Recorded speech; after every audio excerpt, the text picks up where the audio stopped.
वक्रतुंड महाकाय सूर्यकोटि समप्रभ निर्विघ्नं कुरु मे देव सर्वकार्येषु सर्वदा। ओम गं गणपतये नमो नमः। ओम गं गणपतये नमो नमः। ओम गं गणपतये नमो नमः। ओम नमः शिवाय। ओम नमः शिवाय। ओम नमः शिवाय।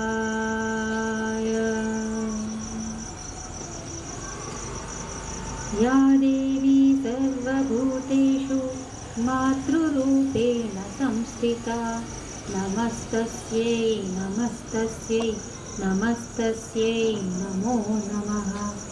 या देवी सर्वभूतेषु बुद्धिरूपेण संस्थिता नमस्तस्यै नमस्तस्यै नमस्तस्यै नमो नमः।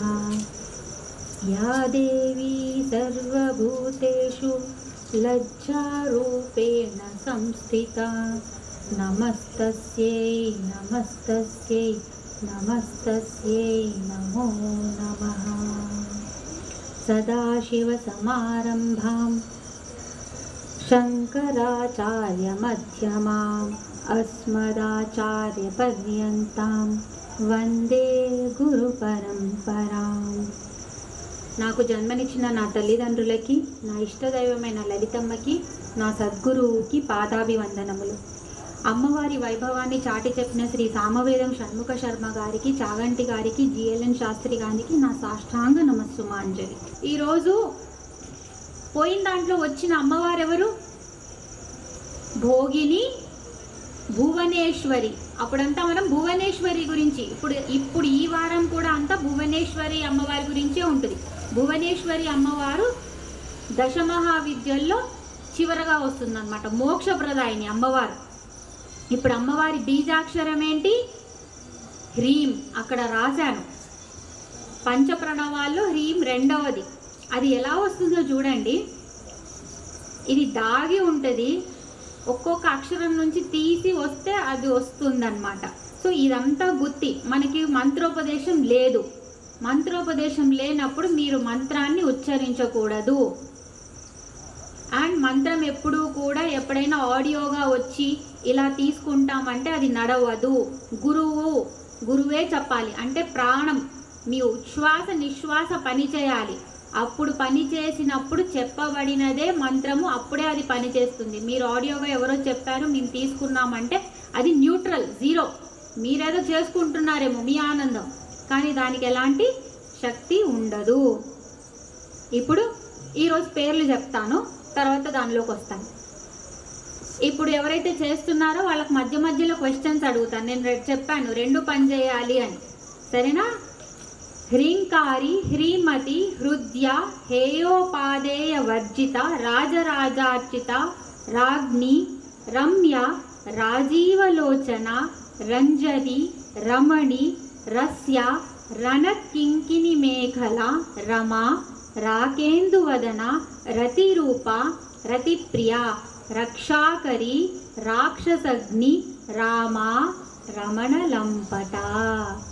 ఇక్కడంతా చూడండి, రామ, రమ్య, రస్య, రమ, రమణలంపట అంతా ఎవరు వచ్చారు? అంతా రాముడు రాముడు రాముడు రాముడు ఎక్కడో కదా, మొత్తం అదే వచ్చినట్టు. ముందంతా ఏముంది? హ్రీం, హర ఎక్కువతో ఉండనమాట. హ్రీంని విడదీయండి. హ్రీంని విడదీస్తే ఏమొస్తుంది? హ ప్లస్ ర ప్లస్ ఈ నాదం, వృత్తం. ఇప్పుడు అవన్నీ ఈ పేర్లలో ఎలా వచ్చిందో నేను వేసి చూపించాను. అంటే ఈ గుత్తి చెప్పుకుంటే మీరు తెలియకుండా అమ్మవారి ఆ బీజాక్షరం, ఆ మంత్రం మీద ధ్యానం చేసినట్టే. మనకు ఉపదేశం లేదు కాబట్టి మనం ఇది చేసుకోవచ్చు. మనకు అంతే ఫలితం వస్తుంది. నమ్మకం ఉన్న దగ్గర ఫలితం ఖచ్చితంగా వస్తుంది. హ్రీంకారి. హ్రీంకారి అంటే హ్రీం, సరేనా? కారి అంటే ఆకారం, ఏదో రూపం అన్నమాట. ఏం రూపము? హ్రీంకారి. నేను విడదీశాను కదా ఇప్పుడు. ఏంటి అది? హా ప్లస్ ర ప్లస్ ఈ ప్లస్ వృత్తం. రాంగ్. ఇప్పుడు దీన్నే ఏమంటారు అంటే మీకు స్థూల సూక్ష్మ కారణ శరీరం అని 3 ఉన్నాయని చెప్పానా. ఇప్పుడు హ ర ఈ దానికే సంకేతం. ఇది ఒక అర్థం. ఇంకొక అర్థం ఏంటంటే ఉచ్ఛ్వాస నిశ్వాస, రైట్. నిశ్వాస అంటే ఎక్సలేషన్, అంటే మీరు ఊపిరి తీస్తున్నారు బయటకు, ఓకే. ఎక్సలేషన్ తీస్తున్నప్పుడు ఏమవుతుంది, అది హ, సరేనా. ఆ తర్వాత ఏమవుతుంది ర. ర అనేది అగ్నిబీజం. ర అనేది అగ్నిబీజం, రామాలో ఉండే ర అగ్నిబీజమే అన్నమాట. అదేమవుతుంది ఇప్పుడు ఎక్సలేషన్ అంటే ఊపిరి పీలుస్తున్నాం తీస్తున్నప్పుడు ఏమవుతుంది, అప్పుడే మాట మీకు వస్తుంది. ఇక్కడ వోకల్ కార్డ్స్ అని ఉంటాయా, స్వరపెట్టికలు ఐడియా ఉంది కదా అందరికి. అక్కడ ఏమవుతుంది, ఒక థ్రిల్, ఒక ఫ్రిక్షన్ వస్తుంది. రెండు గాలి బయటికి వెళ్తూ ఉంటే ఒక సౌండ్. సో అక్కడ ఒక ఫ్రిక్షన్ అంటే అగ్నియే కదా క్రియేట్ అయిందా. సో అది ర. ఇప్పుడు ఈ ఏంటి, ఇప్పుడు అందులోంచి అలా అయినందుకు ఒక శక్తి బయటకు వస్తుంది, అది ఈ. ఏంటి ఆ శక్తి, ఏ రూపంలో వచ్చింది, వృత్తం రూపంలో, అంటే నాదం, సౌండ్. సో మొత్తం కలిపి ఇది హ్రీంకి ఇంకొక అర్థం అన్నమాట, సరేనా. దీన్నే మాయాబీజం హృల్లేఖ అని కూడా అంటారనమాట. నేను మీకు భువనేశ్వరి దేవి అంటే తను ఎన్ని భువనాలకి ఈశ్వరి అని చెప్పాను, 14 భువనాలు. 14 భువనాలు ఒకటి బయట ఉన్నాయి కదా, మనం బయట ఉన్నవన్నీ చెప్పాము. తపోలోకం అన్నాం, స్వర్గలోకం అన్నాం, సువర్లోకం అన్నాం, భూలోకం అన్నాం, పాతాళం అన్నాం అని. ఇప్పుడు నేనేమన్నా బ్రహ్మాండం పిండాండం రెండు ఒకటే, రెండింటికి తేడా ఉండదు. విత్తనం నుంచి చెట్టు వస్తుంది కదా, చెట్టు నుంచే విత్తనం వస్తుంది మళ్ళీ. అలాగే ఈ పిండాండం. ఇప్పుడు మన శరీరంలో ఎక్కడున్నాయి భువనాలు, మీ నాభి ఉందా, నాభి అంబలికస్ ఉందా, నాభి బొడ్డు, దాని కింద ఉన్నవన్నీ పాతాళం 7 లోకాలు, దానిపైన ఉన్నవన్నీ పైన లోకాలు అన్నమాట. అంటే మీరు ఏవైతే హెవెన్స్ అంటారు చూడండి, హెవెన్ అండ్ హెల్. అందుకే మీకు ఏదైనా కానీ కనీసం చక్రాల్లో అందుకే వస్తే మీరు మణిపూరక చక్రం దగ్గరకు వచ్చి పైకి వస్తూ ఉంటే మీకు వేరేగా ఉంటుంది. మీరంతా ఆ లోకంలో ఉన్న వాళ్ళు ఎలా బిహేవ్ చేస్తారు, మీ బిహేవియర్ అంతా అటువైపు వెళ్ళిపోతుంది. అంటే కుండలిని జాగృతం అవుతుంది మెల్లగా. ఆ కింద చక్రాలన్నీ కింది వైపుకే. అంటే ఎవరైతే రాక్షసులకి ఏముంటుంది, మదిరాపానో కొంచెం రసవత్తంగా ఉండాలి, విలాసవంతంగా ఉండాలి. సో మీకు కూడా అదే ఉంటుంది, అటువైపే ఉంటాయి అన్నమాట అవన్నీ. మణిపూరకం దగ్గర నుంచి కొంచెం పైకి వస్తూ ఉంటే అప్పుడు అవి ఇవన్నీ కూడా మారిపోతాయి. సో ఈ భువనాలన్నీ ఎక్కడున్నాయి, బయట ఉన్నాయి, ప్లస్ మన లోపల కూడా ఉన్నాయి. ఇప్పుడు అమ్మక ఆకారం ఏంటి, హ్రీం అన్నాం. అంటే దేంట్లో చెప్తున్నాం, ఇప్పుడు మంత్రంలో అమ్మవారి ఆకారం ఏమిటో చెప్పాం, హ్రీం అని. ఇప్పుడు హ్రీంకారి హ్రీమతి. మతి అంటే ఏంటి, శ్రీమతి సుమతి అంటాం కదా. మతి అంటే ఏంటి, బ్రెయిన్. Very good. బ్రెయిన్ ఏం చేస్తుంది, సరే వెరీ గుడ్, ఓకే. బ్రెయిన్ నుంచి మతి అంటే కరెక్ట్. మనసు కొంచెం మనం పక్కన పెట్టాం, కామన్ సెన్స్. సరే బ్రెయిన్ అన్నారు కదా, బ్రెయిన్ అంటే మీకు ఏమి ఇవ్వాలి, బుద్ధి. మీరేం చేస్తారు ఏంటనేది కూడా బ్రెయిన్తోనే ఆలోచిస్తారు కదా. ఇది మంచి, ఇది మనసు, ఇది చెడు అనేది. మనసు కన్నా బుద్ధి ఇంకెక్కువ.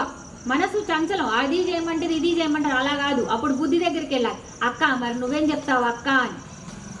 మనసు చెల్లెలు, అంత చెల్లెల మాట వినొద్దు, అక్క దగ్గరికి వెళ్ళాలన్నమాట, సరేనా. సో మతి అంటే బుద్ధి, అంటే మీ స్వభావం. ఇప్పుడు సుమతి అన్నారనుకోండి, సు అంటే అర్థం ఏంటి, మంచి. సో సుమతి అంటే మంచి బుద్ధి గలది. శ్రీమతి అంటే శ్రీమతి అంటే సౌభాగ్యం, లక్ష్మీ స్వరూపం. సో ఆ స్వరూపంలో ఉన్న శ్రీమతి. అంటే ఆడవాళ్ళు శ్రీమతి అని రాస్తారు కదా, దాని అర్థం ఏంటి, మీ ఇంటికి ఎవరు వచ్చినట్టు, లక్ష్మీ స్వరూపం ఎక్కడున్నట్టు. అబ్బాయిలు ఎవరు లేరా ఈరోజు, చెప్పాలి. చెప్పండి ఎక్కడున్నారు, చెప్పండి సార్. శ్రీమతి అంటే ఇంట్లో ఎవరు తిరుగుతున్నారైతే, ఇప్పుడు ఎవరు తిరుగుతున్నారు, లక్ష్మీదేవి తిరుగుతోంది. మీ సౌభాగ్యం అంతా టక్కు టక్కు టక్కు అని ఇల్లంతా తిరుగుతోంది. అందుకే మీరు ఎవరు టీవీ చూడకండి, కొంచెం తిరగండి, సరేనా. అటు ఇటు అటు ఇటు తిరగండి, ఒక దగ్గర కూర్చోకండి. ఈరోజు యాదేవి సర్వభూతేషు అని ఒకటి ఏంటి, అది ఒకటి యాడ్ చేశా. ఏంటది, లజ్జారూపేణ సంస్థిత. లజ్జ అంటే ఏంటి, లజ్జ సిగ్గు. సిగ్గు అంటే ఇక్కడున్న లజ్జకి మీనింగ్ చెప్తున్నా, వేరే సిగ్గు అది కాదు. లజ్జ, సిగ్గు, బిడియం, కరెక్ట్. ఇక్కడున్న దానికి అర్థం ఏంటి? సిగ్గు అంటే సిగ్గుపడ్డం. సిగ్గుపడితే ఏం చేస్తావు? ఇప్పుడు నేను అంటాను, నువ్వు వచ్చి మాట్లాడు అందరికీ ఇది చెప్పవా, నీకు సిగ్గు అయింది, నీకు సిగ్గు వచ్చింది పని, నీకు సిగ్గేసి నువ్వేం చేస్తావు? చెప్తావా? చెప్పవు. ఏమవుతావు? ముడుచుకుంటావు. బిడియం వస్తుంది కదా, ముడుచుకుంటావు. అంటే ఇది నార్మల్గా మనకి ఇదే కదా, నీకు వీడికి సిగ్గు ఎక్కువ అంటాం అటువైపు. ఇప్పుడు ఇటువైపు చూద్దాం. అమ్మ లజ్జారూపిణి అంటే అదేంటి, అమ్మకి సిగ్గా, ముడుచుకుంటుందా? అయితే సిగ్గైతే ఏ పని చేయకూడదు కదా, మరి ఇన్ని పనులు ఎలా చేస్తుంది? ఇక్కడ దాని అర్థం ఏంటంటే మిమ్మల్ని లోపలికి తీసుకెళ్తుంది, అంటే పరమాత్మ వైపు మిమ్మల్ని తిప్పుతుంది. అంటే బిడియం ఇది లోపల వైపు, సరేనా? పరమార్థికం. భౌతికంగా ఏంటంటే సిగ్గు అంటే ఏంటి అంటే ఇక్కడున్న అర్థం చెయ్యాల్సిన పనులు చేయడం, చెయ్యకూడనివి చేయకుండా ఉండడం, అది సిగ్గు. నేను అధర్మాన్ని చేస్తాను, ధర్మాన్ని చేయను, అది కాదు. ఏది చేయాలో అది చెయ్యి, ఏది చెయ్యొద్దో అది చెయ్యొద్దు. నువ్వు ధర్మాన్ని చేయకుండా సిగ్గుపడుతున్నావు అనుకో, పద్ధతిగా చేయాల్సిన దానికి కూడా సిగ్గుపడుతున్నావు అనుకో, అది సిగ్గా కాదు, పిరికితనం. అంతే కదా? సో అదే అన్నమాట. ఇక్కడ హిరి హిరి హిరి అంటే ఇదంతా కూడా ఆనందం అన్నమాట, ఆహ్లాదకరం. హృదయ అంటే ఆద్యాలాగా హృదయ. హృ అంటే హృదయస్థానం, సరేనా? ధ్యా అంటే ఆద్య అంటే ఆనందమైనది. సో హృదయం నందు హృదయానికి ఆనందం కలిగించేదన్నమాట, సరేనా? ఇప్పుడు ఇది నేను చెప్పాలంటే కొంచెం లోపలికి వెళ్ళాలి. మీరు ఎవరు పుట్టాలో మీరు ఎంచుకుంటారా, లేకపోతే పిల్లలు తల్లిదండ్రులను ఎంచుకుంటారా? దీని మీద ఏమైనా ఒక డిస్కషన్, ఒక 2 minutes ఐడియా ఉందా? నేను చిన్నగా అప్పుడు అనట్లేదు, ఒక గర్భం దాల్చంటే ఈ శిశువు నేను ఈ అమ్మా నాన్నని ఎంచుకుంటున్నాను అనేది హక్కు శిశువుకు ఉందా, లేకపోతే తల్లిదండ్రులకు ఉందా? నాకు ఈ కావాలి, ఈ సోల్ కావాలి, ఈ ఆత్మ కావాలని ఎవరికి ఉంది? అమ్మా నాన్నకుందా, లేకపోతే పుట్టబోయే పిల్లాడికి ఉందా? ఒక శరీరం లేని శిశువు, సరేనా? వాడికి శరీరం కావాలనిపిస్తుంది, అంతే కదమ్మా. ఇప్పుడు పెట్రోల్ బంక్లో పెట్రోల్ అంతుంది. మీకు ఒక బండి నడవాలంటే ఏం కావాలి? పెట్రోల్ కావాలి. కానీ పెట్రోల్ సొంతంగా నడవగలరా? అది ఒక దగ్గర నిల్చుంటుంది, దానికి కూడా పోసేటోళ్ళు ఒకళ్ళు ఉండాలి. ఏంటంటే మనం ఎలా పుడతాం ఏంటి అనేది కొంచెం ఇలాంటివి తడకాలు కూడా ఇవ్వాలి కదా, ఊరికి చెప్పుకుంటే పోతే ఎలా? సో ఇప్పుడు పెట్రోల్ కూడా ఏదైనా బండిలోకి వెళ్తే కదా దానికి విలువ. అక్కడే కూర్చొని ఏమవుతుంది పెట్రోల్ కదా. అలాగే శరీరం లేని శిశువు, శరీరం లేని ఆత్మ ఏం చేస్తుంది? ఫస్ట్ దానికి ఒక శరీరం కావాలి, దాని పని ఏదైనా కావాలంటే. అలా దానికి కోరిక పుట్టినప్పుడే ఆ కోరికకి సత్సంబంధం వెతుక్కుంటుంది, దానికి అనుకూలంగా ఎవరున్నారు దీనికి చేసేవాళ్ళ దంపతులు ఇద్దరిని. వాళ్ళల్లో అది ఫస్ట్ వాళ్ళలో ఎలా అవుతుందంటే ఇగ్నైట్ ఓజస్సు అంటారంట. అంటే అదే కోరిక వాళ్ళల్లో ఆ తేజస్ని ఓజస్సు అంటారు. ఓజస్, చాలా రకాల తేజస్సులు ఉంటాయి, శక్తులు. ఇందులో ఇలా ఉండేది ఈ తేజస్సుని ఓజస్ అంటారు. ఓజస్ మీరు పేర్లు వినండి, వస్తుంది ఓజస్ అని, ఓజేఎస్ అని కూడా కొడతారు. అదే అలా వీళ్ళకి కోరిక పుట్టిన తర్వాత వీళ్ళు గర్భం దాల్చినప్పుడు ఈ గర్భంలో నేను రావాలని అభిలాష ఇప్పుడు ఈ పిల్లాడికి పుడుతుంది. ఫస్ట్ ఒక చిన్న సీడ్ వేస్తాడు అనమాట, అంటే ఒక చిన్న ఎనర్జీ తేజస్సు ఓజస్ వదులుతాడు. ఆ తర్వాత వీళ్ళు ఎప్పుడైతే రెడీ చేస్తారో దాన్ని, ఇప్పుడు నేను శిశువులాగా గర్భంలోకి ఎంటర్ అవుతానని అభిలాష పూర్తిగా కలుగుతుంది, లోపలికి వెళ్తాడనమాట. ఇది ఎలా ఉంటుందంటే మళ్ళీ ఆ శిశువు ప్రాణం వదిలేంత వరకు ఈ ఓజస్సు చిన్న తేనె బొట్టులాగా అంటే అంటకుండా జారకుండా ఎప్పుడు ఉంటుంది. తనకి కావాల్సింది ఏదైనా దొరికింది, అటు చేరిందంటే ఇదే ఆనందపడుతూ ఉంటుంది. అప్పుడప్పుడు చిన్న చిన్న ఆనందాలు మీకు హృదయస్థానంలో వస్తాయంటారు చూడండి, ఈ ఓజస్ ఇంకా అందరిలో ఉండడం వల్ల. సరే, పేరెంట్స్ని డిసైడ్ చేయొచ్చు. అవును, మీకు కర్మ బాగా ఉండి మీ బ్యాంక్ అకౌంట్ బాగా ఉంటే నాకు ఇది చేస్తే నాకు తొందరగా తీరుతుంది, నేను ఇటువైపు వెళ్తానంటే అప్పుడు మీకు ఎవరిని చూస్ చేసుకోవాలనే హక్కు మీకు ఇవ్వబడుతుంది. విల్లు రాసుకోవడం లాగా అనమాట. విల్లుకి ముందు అన్నీ రాసుకుంటారు, నాకు ఇంత ఆస్తి కావాలి, ఇంత కావాలి, ఇంత కావాలి. కానీ ఒక్కసారి విల్లు రాసిన తర్వాత మార్చడానికి లేదు. అలాగే మీరు ఎంచుకోవచ్చు. కానీ నీ దగ్గర డబ్బు ఉంటే నువ్వు ఏదైనా చేయాలి. నీ దగ్గర డబ్బే లేదు, నువ్వే అప్పుల పాలు. అప్పుడు ఏం చేయాలి? మూసుకొని వాడు ఎంత ఇస్తే అంత తీసుకోవాలి. నీకు మంచి కర్మలు లేనే లేవు, ఉన్నదంతా డెప్టే, ఉన్నదంతా అప్పుల పాలు. అప్పుడు అంటాడు, ఒరే నీ అప్పు తీర్చడానికి, నీకు కష్టాల పాలు చేయడానికి ఇలా రోజు శాపనార్థాలు పెట్టే ఈ కపులు, ఈ దంపతులు మంచోళ్ళు, అలా నీది కూడా తీరిపోతుంది, నీకు వేరే అవకాశం లేదు, వీళ్ళలో నువ్వు దిగాల్సిందే, నిన్ను పంపిస్తున్నా అని పర్మిషన్ లేకుండా తోసేస్తాడు. ఇది మరి ఎట్లా తెచ్చుకోవాలి? నెక్స్ట్ టైం మనమే ఎంచుకుందాం. అంటే ఇప్పుడు కొంచెం కుటుంబాల్లో ఉంటాయి, మనకు సహకరించే కుటుంబాల్లో పెడితే ముందుకు వెళ్తాం, తొందరగా ముందుకు వెళ్తాం. ఇప్పుడు కొంతమంది చూడండి, నేను చెప్తా, ఇస్కాన్ వేరే సంస్థలు ఇలాంటివి ఉంటాయి కదా, ఏవైతే కొంచెం స్పిరిచువల్ ఆర్గనైజేషన్స్ ఉంటాయి, అందులో కొంతమంది పిల్లలు బీటెక్ చేస్తూ ఎట్ ద ఏజ్ ఆఫ్ 19-20 వెళ్ళిపోతే మీకు సీరియల్స్లో, మీకు టీవీ ఛానల్లో డిబేట్స్ ఇస్తారు. ఐడియా ఉందా? మా పిల్లాన్ని వీళ్ళు లాక్కెళ్ళిపోయారు, వీడిని మభ్యపెట్టారు అని పేరెంట్స్ అంటారు. వీళ్ళేమో లేదు, వాళ్ళ పాత జన్మ వాసనల వల్ల వాళ్ళకు ముందే ఉనికి కలిగింది, వాళ్ళు వచ్చారని వీళ్ళు మొత్తుకుంటారు. మధ్యలో మన ఈయన ఉంటాడు కదా యాంకర్, ఆయన మాత్రం మస్తు పండుగ చేసుకుంటూ ఉంటాడు అనమాట. సో ఇది ఒక్కొక్కసారి వాళ్ళకి ఇప్పుడు వీళ్ళు ఏముంది, కర్మ ప్రకారం సగం కర్మ ఏమి ఇచ్చింది, ఒరే నీకు తొందరగా నీకు అర్థమవుతుందిరా, నువ్వు ఇదే మార్గంలో ఉన్నావు, నీకు అది తొందరగా ఎన్లైట్మెంట్ అంటే తొందరగా నీకు లైఫ్లో గుర్తు చేస్తా అని ఒకవైపు వస్తుంది. కానీ నీకు సహకరించే తల్లిదండ్రులు దొరకరు అని ఒక లింక్ పెడతాడు. అప్పుడు నీకు వచ్చినట్టే వస్తుంది, కానీ అదొక బాధాకరమైన జర్నీ అయిపోతుంది. ఇప్పుడు కొంతమంది ఏమంటారు, మనం వాళ్ళ ఇంట్లో పుట్టాం, ఎక్కడైతే 5వ క్లాస్కి 5 సంవత్సరాలు బాబే, మేమే పంపిస్తాంరా నీకు, నువ్వు ఇందులో నడు, వాళ్ళు ఉంటారు ఆ పదంలో, వీళ్ళని తీసుకెళ్తారు, అలా కొన్ని ఉంటాయి. అప్పుడు వాడికి అసలు ఎంత జీవితం హాయి కదా, ఒక ఫ్రిక్షన్ లేకుండా జరిగిపోతుంది. ఇదంతా మన కర్మ వాసనలు. ఏం చేయాలి దానికి అంటే, ఏం చేయాలి? సద్బుద్ధి, సత్సంగ్, సత్ప్రవర్తన, ఇదే చేయాలి. ఇవన్నీ చేస్తే ఓజస్ పెరుగుతుంది. ఓజస్ అంటే నెక్స్ట్ టైం ఎవరికి పుట్టాలి అనేది డిసైడ్ చేసుకోగలిగే కొద్దిపాటి ఆ ఫ్రీడమ్ మనకి వస్తుంది. కొద్దిపాటి కాదు, ఫుల్ ఫ్రీడమ్ వస్తుంది.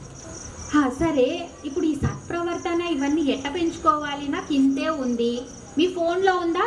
మీ ఫోన్లో డేటా ఉంది, ఓకే, ఒక 8 GB డేటా ఉంది, 8 GB డేటా అయిపోతుందని అది రెడ్ మార్క్లో చూపిస్తూ ఉంటుంది. అప్పుడు మీరు ఏం చేస్తారు? ఒకటి రీసైకిల్ బిన్, అవసరం లేనివి డిలీట్ చేస్తూ ఉంటారు, రీసైకిల్ బిన్. రెండోది ఏం చేస్తారు? గూగుల్ వన్ కొంచెం స్టోరేజ్ కోసం ఎక్స్ట్రా డబ్బులు కట్టుకుంటారు, రైట్? సో ఇక్కడ ఏం చేయాలి? స్పేస్ లిమిటెడ్ ఉంది. సో మీరు లైఫ్లో స్పేస్ లిమిటెడ్ ఉంది. ఎక్స్ట్రా రావాలంటే ఇప్పుడు ఆది శంకరాచార్యులకి 8 ఏళ్ళకి ఆయనకి మళ్ళీ ఎక్స్ట్రా ఆయువు ఇవ్వబడింది. అలా మనందరికి ఎవడు ఇయ్యడులే, కావాలంటే దోస్తారు కానీ మనకి ఎవడు ఇయ్యడు ఇక్కడ. కాబట్టి మనం ఏం చేయాలి? ఉన్నదాన్ని కరెక్ట్గా వినియోగించుకోవాలి. అందుకే ఏం చేస్తారు? 2 చేస్తారు, ఒకటి శరీరానికి, ఒకటి మనసుకి. శరీరానికి ఏం చేస్తారు? డేటా అంతే ఉంది, మనకు అంతే టైం ఉంది, దాని లోపల దీన్ని కొంచెం ఖాళీ చేయాలి, ఇంకోటి నింపాలంటే. మీ సంచి ఫుల్ ఉందబ్బా, పక్కన కూడా మామిడికాయలు తీసుకొచ్చాడు బాగున్నాయి, మీ సంచిలో ఉన్నవన్నీ అవసరం లేనివి పక్కన అంత తీసి పడేసేయాలి, ఇంకొకటికి ఇవ్వాలి, ఇచ్చేసేయాలి. లేకపోతే నువ్వు ఈ బాబు నా సంచి ఖాళీ ఉంది, నేను తీసుకుంటాను, తీసుకోవాలి. ఫస్ట్ మీ సంచి ఖాళీ చేయాలి. ఎట్లా సంచి ఖాళీ చేస్తారు? మీ సంచి ఖాళీ అంటే మీ పాపాలు తీయాలి. ఎట్లా తీస్తారు? ఏం చేస్తున్నారు? అందరూ ఫుల్ హాలిడేస్, తిరుపతి, అరుణాచలం ఫోటోలు పెడుతున్నారా? అంటే మీ శరీరానికి ఏం చేస్తున్నారు? మీ శరీరానికి అంటే కర్మ చేయిస్తున్నారు, దాంతో పని చేయిస్తున్నారు, శ్రమిస్తున్నారు దాంతో. కాబట్టి మీ కర్మను మీరు తగ్గించుకుంటున్నారు. అది శరీరానికి. మరి మనసు ఇది శరీరానికి. మరి మనసుకి ఏం చేస్తారు? మనసుకి ఏం చేయాలి? మనసు అంటే ఏంటి? మనసు అంటే ఆలోచనలు. ఈరోజు ఒకళ్ళు బాగా అనిపిస్తే రేపే వాళ్ళు అనిపిస్తారు. ఒకరోజు సంతోషంగా ఉంటే ఇంకో రోజు ఎందుకో సంతోషంగా లేని, ఏమైందో అనిపిస్తుంది. అంటే ఏంటివి? ఆలోచనలు. అప్పుడు ఏం చేయాలి? దాన్ని ఏం చేయాలి అంటే తగ్గించుకోవడం అన్నమాట. ఇంకోటి ఏంటి? అట్లా కూర్చుంటే ధ్యానం తగ్గవు. ఏం చేయాలి? 2 లింక్ అయి ఉంటాయి. ప్రాణాయామం, బ్రీదింగ్ ఎక్సర్సైజ్. బ్రీదింగ్ చేస్తే ఆలోచనలు తగ్గుతాయి, ఆలోచనలు తగ్గాలంటే బ్రీదింగ్, 2 ఇంటర్లింక్. అది చేయవచ్చు. అలా చేయగా ఈ ఓజస్ని పెంచుకోవచ్చు. నెక్స్ట్ ఏంటి? హేయోపాదేయ వర్జిత. హేయోపాదేయ వర్జిత లేదంట. ఏంటి? హేయం ఉపదేయం. హేయం అంటే ఏంటి? వీడెంత హేయమని పని చేశాడు అంటాం తెలుగులో. ఐడియా ఉందా ఎవరికైనా? ఎంత హేయమైన పని ఇది అని. హీనమైన పని, నేను హేయమైన పని అని విన్నాను. పాత సినిమాలు చూస్తే, పాత సినిమాలు చూసిన వాళ్ళకి అర్థమవుతుంది ఇలాంటి పదాలు ఉంటాయని. హేయమైంది అంటే విడవదగింది, చెయ్యకూడనిది, ఏదైతే చెయ్యకూడదో అదే ఉపదేయం అంటే తీసుకోగలిగింది, అంటే అమ్మ వదిలేది లేదు, తీసుకోనేది లేదు, ఆమె సాక్షిభూతం. నువ్వేం చేస్తావో నీ కర్మ, నేనేం దానికి నాకేం సంబంధం లేదు. అది ఎలా అంటే సూర్యుడు ఉన్నాడా, సూర్యుడు ఇప్పుడు అన్నాడా, అమ్మ మేడం మీ ఇంటి మీద పడతాను, మీ ఇంటి మీద పడను అన్నాడా ఎప్పుడైనా ఫోన్ చేసి? అనలేదు కదా. అందరి మీద పడతా అన్నాడు కదా. అక్కడ వాళ్ళు నాకు నచ్చలేదు, వేరే దేశం వాళ్ళు ఆడపడను ఈడ పడతాను అన్నా ఫోన్, ఏం అలాంటి ఇంటిమేషన్లు ఇవ్వలేదు కదా.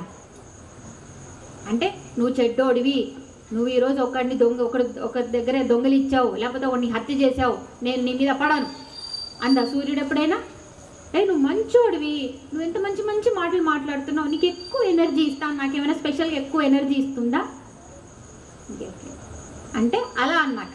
నీ కర్మ నీది, కానీ నేను నీ కర్మలో కాదు, నీకు చేయాల్సింది మాత్రం నేను చేస్తాను. అందరికీ ఎంత ఇవ్వాలో అందులో భాగంగా అందరికీ సమానంగా అందుతుంది.